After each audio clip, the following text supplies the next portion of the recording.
শেখ হাসিনাকে কবরস্থানে পাঠাতে হবে। পালাবো না। কোথায় পালাবো? পালাবো না। প্রয়োজনে ফখরুল সাহেবের বাসায় গিয়ে উঠবো। কি জায়গা দেবেন? না হলে ঠাকুর গায়ের বাড়ি আছে না, ওই বাড়িতে গিয়ে উঠবো। ঠিক আছে? একটুকু একটা শব্দও বলবো না জমা দেওয়ার। কেন 10টা মিনিটও সহ্য হয় না, 15টা মিনিট সহ্য হয় না। এখন অপেক্ষা কার জন্য আসলে? হ্যাঁ, এখন অপেক্ষা কার জন্য?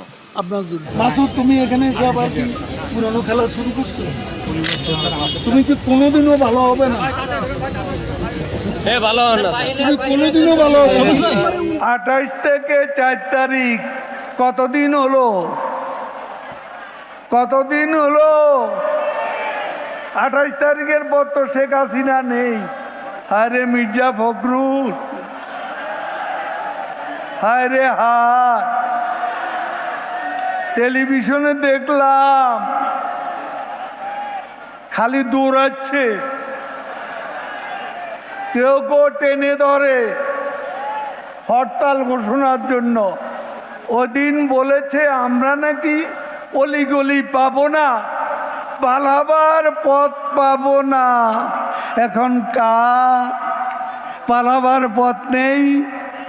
গয়েশ্বর বাবু ডিবি অফিসে গিয়ে কোরাল মাছ খাইলেন, ভালো তো। গয়েশ্বর বাবু কই? আর 27 নয়, আর 10 দফা নয়, এবার 1 দফা। শেখ হাসিনাকে কবরস্থানে পাঠাতে হবে, এই 1 দফা। এটা কি আপনারা শুনেছিলেন? আজ তাই বলতে চাই, ফখরুলের মনেও সেই কথা। শেখ হাসিনা ভাগ্যবতী, হ্যাঁ, আল্লাহর ইমানদার বান্দা, এবং সেজন্যই বাংলাদেশ ও 10 নম্বর মহাবিপদ সংকেতের মধ্যে তেমন ক্ষয়ক্ষতি সম্মুখীন হয়। আওয়ামী লীগ কচু পাতার উপর ভোরের শিশির বিন্দু নয়, টোকা লাগলেই পড়ে যাবে। একথা যদি মনে করেন ভুল করছি।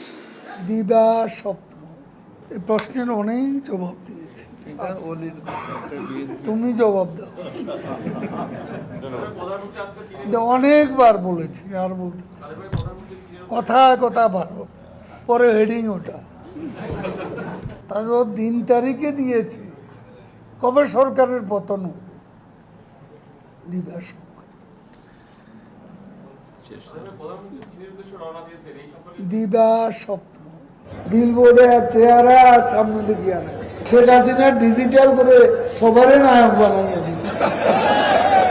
মঞ্চে সব নেতা, পুরা নেতা, আদলি নেতা, ঠিকি নেতা, আতি নেতা, পাতি নেতা, নেতা নেতা স্টেজ ভাঙবে, আমি বেচারা আহত। এই মঞ্চ আমার দরকার নেই, মঞ্চে এত নেতার দরকার নেই। কর্মী দাঁড়ান, নেতা কমান, এত নেতার দরকার কি? এত নেতার কাজ কি? কি কাজ করে এই নেতারা? মাসুদ, তুমি এখানে এসে আবার কি পুরানো খেলা শুরু করছো? তুমি কি কোনোদিনও ভালো হবে না? তুমি কোনোদিনও ভালো হবে না। মাননীয় সাধারণ সম্পাদক, আমরা একটু লাইভে ছিলাম, একটু যদি বলতেন যে আপনারা তো এখন নিশ্চয়ই প্রধান নির্বাচন কমিশনের সঙ্গে বৈঠক করবেন, একটু আনুষ্ঠানিকতা যদি একটু বলতেন। একটুকু বলবো, একটা শব্দও বলবো না জমা দেওয়ার। আমরা যে নামটি জানতে পেরেছি সেটি কি আসলে সত্যি কিনা? না, সেটাও বলবো না।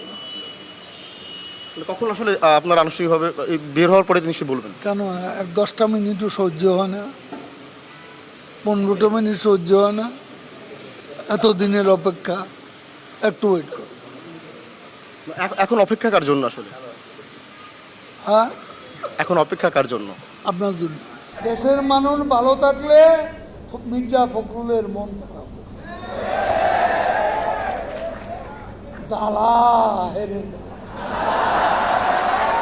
অন্তরে জ্বালা, পদ্মা সেতু হয়েই গেল, কর্ণফুলী টানেল হয়েই গেল, ঢাকা তরুণ প্রজন্মে মেট্রো রেল হয়েই গেল।